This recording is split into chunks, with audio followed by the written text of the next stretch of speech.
तो चलिए आज हम लोग क्वेश्चन 9वां का हल करते हैं, सोल्यूशन करते हैं। देखिए 9वां क्वेश्चन है कि त्रिभुज ABC में जिसका कोण B समकोण है, यदि tan A बराबर 1/√3 में 3 तो निम्नलिखित के मान ज्ञात करना है। किसका?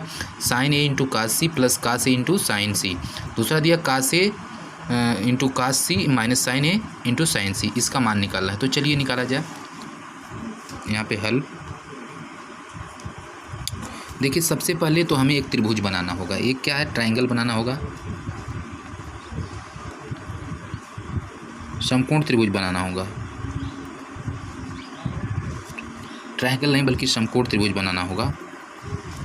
समकोण त्रिभुज क्या होता है कि जिसमें एक कोण यानी B कोण 90 अंश का है और अन्य दो कोण अन्य कोण के होते हैं। तो कह सकते हैं कि ABC एक त्रिभुज है, एक समकोण त्रिभुज है। कौन सा कोण? समकोण त्रिभुज, यानी एक जो B इसमें समकोण है। चूँकि इसमें देखिए सवाल में कहा भी है कि त्रिभुज ABC बनाइए जिसका कोण B समकोण है, तो B हमने समकोण रख दिया है। अब और क्या कह रहा है? हाँ, यदि tan A बराबर दिया है, लिख लेंगे, दिया है, क्या दिया है? दिया है, लिखेंगे tan A बराबर 1/√3 दिया है, ये दिया है। चूँकि हम लोग जानते हैं, क्या जानते हैं? L के इस चीज़ को लिख लीजिए तो आसानी रहेगी। लंब बटे आधार, चूँकि tan बराबर क्या होता है? tan A बराबर लिख लीजिए, tan A बराबर होता है लंब बटे आधार होता है, यानी कि 1/√3। अब देखिए tan A पूछा है, यानी इसका मान पूछा है, यानी tan यहाँ पे बनेगा। tan के सामने वाली जो भुजा होगी वो, यानी कि इसके सामने जो ये भुजा है BC है, क्या होगी? लंब होगी आपकी। ये क्या होगी? लंब लिख लीजिए भैया, ये लंब होगी आपका। और ये जो सटी हुई भुजा हमेशा आधार होती है, जिस पे दो कोण होते हैं वो आधार होती है।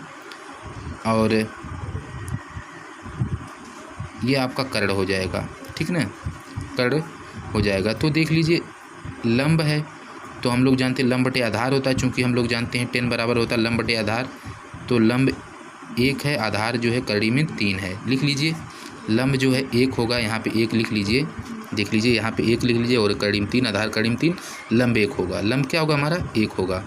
ठीक है, समझ में आई बात आपको? लंब 1 है, ये 1 मैं लिखा हूँ, नहीं ध्यान आ रहा है तो यहाँ पर मैं लिख दे रहा हूँ। ठीक है, आधार क्या? कड़ी में 3 है। अच्छा, इसके बाद क्या करा दोस्तों? इसके बाद पहली बात तो हम इतना कर लिए, लेकिन हमें अभी कर्ण का मान नहीं मालूम है। तो कर्ण का मान ज्ञात करने के लिए हमें पाइथागोरस प्रमेय का यूज करना पड़ेगा दोस्तों। पाइथागोरस प्रमेय क्या होती है इसे भी हम लोग जानते हैं। लिखेंगे पाइथागोरस प्रमेय से। पाइथागोरस प्रमेय से किस तरह से हल करेंगे इसे चलिए किया जाए। पाइथागोरस प्रमेय क्या होती है? कर्ण का वर्ग बताती है। कर्ण का वर्ग बराबर होता है अंडर रूट किसका होता है? लंब का वर्ग प्लस आधार का वर्ग होता है। यह आप याद रखेंगे, ये लंब का वर्ग प्लस आधार का वर्ग। ठीक है दोस्तों, लंब का वर्ग प्लस आधार का वर्ग। चलिए ठीक है, तो लंब का वर्ग प्लस आधार का वर्ग कैसे ज्ञात करेंगे? तो बराबर हम लिखते जाएंगे, k का वर्ग बराबर, एक करड़ी लगा लेंगे इस तरह से। और लंब का वर्ग कितना दिया है, यानी लंब कितना दिया? 1, तो 1 लिखेंगे और 1 का वर्ग कर देंगे ऐसे, प्लस a मतलब आधार कितना दिया? √3 दिया है, तो √3 कहिए या करड़ी 3 कहिए, इसका भी क्या करेंगे? वर्ग कर लेंगे। चलिए आगे बढ़ा दिया जाए इसे। तो यहाँ पे फिर वही k का वर्ग मतलब कर्ण का वर्ग जो हो जाएगा, 1 का वर्ग 1 ही होता, प्लस 3 का कड़ी में 3 का वर्ग करेंगे 3 ही होगा, तो 3 1 क्या हो जाएगा? √4 हो जाएगा। ये वहीं पे k का वर्ग बने रहेगा। अच्छा, अब इसमें क्या करेंगे? देखिए k का वर्ग करेंगे तो हम लोग k का वर्ग, जब ये वर्ग हटेगा तो यह वर्ग के रूप में इसमें चला जाएगा, यानी कि इसके ऊपर रूट लगेगा। √2 का वर्ग कितना होता है? 2 होता है, यानी इसका आंसर कितना आ जाएगा? निकल के 2 आ जाएगा, यानी कि इसका मान जो है कर्ण का मान 2 हो जाएगा। कर्ण का मान कितना हो जाएगा? 2 हो जाएगा। कर्ण का मान हमारा 2 निकल गया। अच्छा, जब कर्ण का मान निकल गया तो हम लोग अब सवाल की तरफ बढ़ते हैं। सवाल में देखिए दिया क्या है कि तो sin A into cos C plus cos A into sin C का मान लिखना है। तो हम लोग यहाँ पे लिख लेंगे, तो उसको लिख लेते हैं अपने यहाँ पे कॉपी पे लिखते हैं। दिया जो है कि प्रश्न में क्या दिया है उसे लिखते हैं दोस्तों। प्रश्न में दिया आपके है कि sin ए, देखिए साइन ए इंटू यहाँ पे छिपा रहता है, हालांकि दिया नहीं किताबों में लेकिन छिपा होता है, और फिर दिया है कास सी, साइन ए इंटू कास सी, फिर प्लस दिया है, फिर आपका दिया है कास ए दिया है, क्या दिया है दोस्तों, कास ए इंटू साइन सी दिया है, कास ए इंटू साइन सी दिया, कास ए इंटू साइन सी दिया है। अच्छा, अब इसे कैसे ज्ञात करेंगे, साइन बराबर क्या होता है, चूँकि हम लोग साइन बराबर होता है लंब बटे कर्ण होता है, साइन बराबर क्या होता है लंब बटे कर्ण, तो यही डायरेक्ट मैं आपका इसका मान रख देता हूँ, नहीं तो कहिए तो अलग अलग एक स्टेप में और बढ़ देंगे, लेकिन एक स्टेप और बढ़ने से पहले डायरेक्ट रखते हैं। डायरेक्ट रखने का मतलब है जो लंब बटे कर्ण क्या लिखेंगे वो तो आप समझ रहे हैं मेरी बात, साइन बराबर लंब बटे कर्ण, तो लंब बटे कर्ण अब इसमें देखेंगे, इस जो हम लोग एक बनाए हैं ना, क्या बनाए हैं बोले तो समकोण त्रिभुज बनाए हैं, तो लंब बटे कर्ण पूछ रहा है, लंब बटे कर्ण हो रहा है, तो लंब क्या है और कर्ण क्या है, लेकिन आप देखेंगे ए बराबर पूछ रहा है, ये चीज़ ये मान में देखेंगे, ए साइन ए पूछा है, यानी ए इसका पूछा है, यानी साइन ए बराबर इसके लिए अब जो भुजा होगी उसके बताएं, साइन बराबर था लंब बटे कर्ण।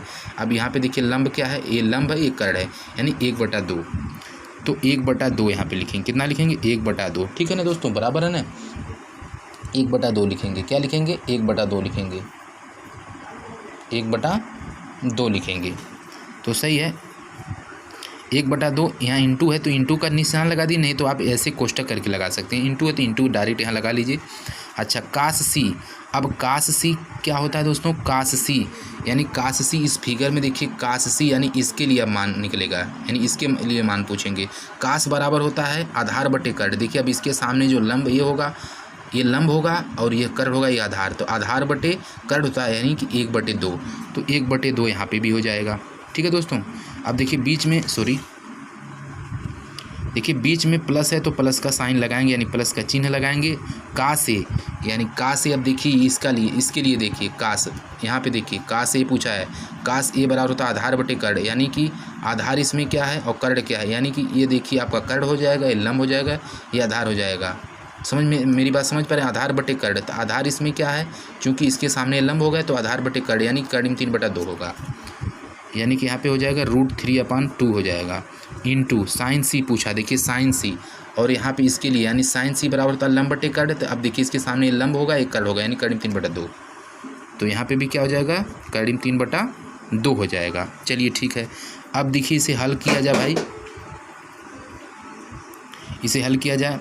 अब देखिए 1 का गुणा 1 में करेंगे तो 1 ही होगा, 2 का गुणा 2 में करेंगे तो 4 हो जाएगा, प्लस है तो प्लस लगा देंगे, करीम 3 का गुणा करीम 3 तो 3 होगा, बटे 2 का गुणा 2 में करेंगे 4 हो जाएगा। देखिए ऊपर का, देखिए नीचे के एलसीएम लेंगे 4 ही मिलेगा आपका, और ये जुड़ जाएगा वो आपस में, 3 1 4 हो जाएगा।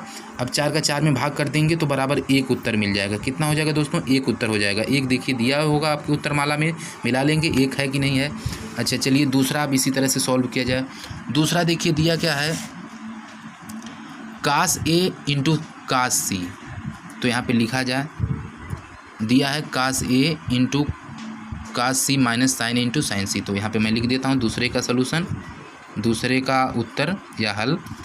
तो क्या दिया भैया, कास मतलब CAS कास ए इंटू कास सी दिया है, कास सी माइनस दिया बीच में, फिर साइन ए इंटू साइन सी दिया है, ये दिया दोस्तों। चलिए आगे बढ़ा जाए।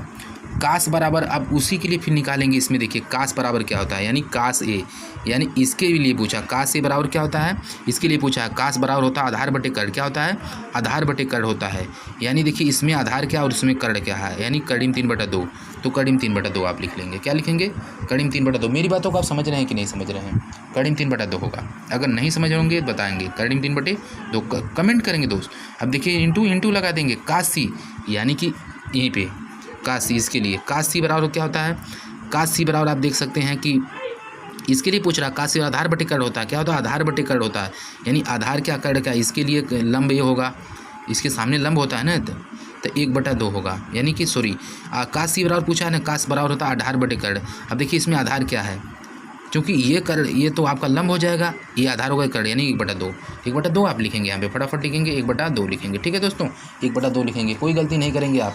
अच्छा, इसके बाद दोस्तों आइए, ये दोनों कंप्लीट हुआ, यहाँ पे माइनस का चिन्ह लगाइए, साइन ए बराबर हम निकालेंगे। इसी में देखिए साइन बराबर तो लंब बटे कर्ण होता है, साइन ए बराबर इसके सामने लंब बटे कर्ण, देखिए लंब हुआ, ये आपका कर्ण हुआ, तो 1/2 लिखेंगे, फटाफट यहाँ पे लिखते जाएंगे, 1/2 तो 1/2 जी। आगे बढ़िए, साइन सी, यानी साइन सी बराबर, आप देखिए अब साइन सी यहाँ से मिलेगा, साइन सी बराबर होता है, साइन बराबर होता है लंब बटे कर्ण, वही लिखेंगे, सी के सामने देखेंगे लंब क्या है, तो लंब ये है, कर्ण ये है, समझ में आई बात। कर्ण 3/2, तो कर्ण 3/2 यहाँ पे आ जाएगा, इंटू यानी गुणा, कर्ण 3/2 हो जाएगा। चलिए इसे हल किया जाए, इन सब का एलसीएम लेंगे तो कितना होगा दोस्तों, 4 होगा।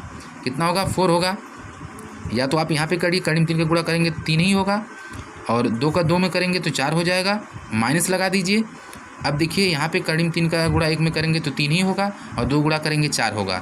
चाहे तो आप सबका एलसीएम निकालेंगे तो भी 4 होगा, लेकिन दूसरे अनुरूप क्या होगा, अब इसका एलसीएम निकालेंगे 4 होगा, ऊपर क्या होगा 3 में 3 जगह 0 हो गया, और 0 में 4 का भाग करेंगे तो 0 ही होगा। नहीं तो देखिए यहाँ पे देखिए प्लस से छुपा हुआ, यहाँ पे माइनस, प्लस माइनस कट के हो जाएगा 0, प्लस माइनस कट के क्या हो जाएगा दोस्तों, 0 हो जाएगा, और इसका आंसर आपका क्या हो जाएगा, 0 हो जाएगा। क्या हो जाएगा, 0 हो जाएगा। आप उत्तर माला मिला लेंगे। चलिए अगले सवाल की तरफ दोस्तों बढ़ते हैं। अगला सवाल देखिए दिया, 10वां सवाल दिया है कि त्रिभुज PQR में जिसका कोण Q समकोण है, PR + QR बराबर 25 सेंटीमीटर और PQ बराबर 5 सेंटीमीटर, तो साइन P cos P और tan P का मान ज्ञात कीजिए। चलिए ये भी आसान, चलिए मैं बताता हूँ।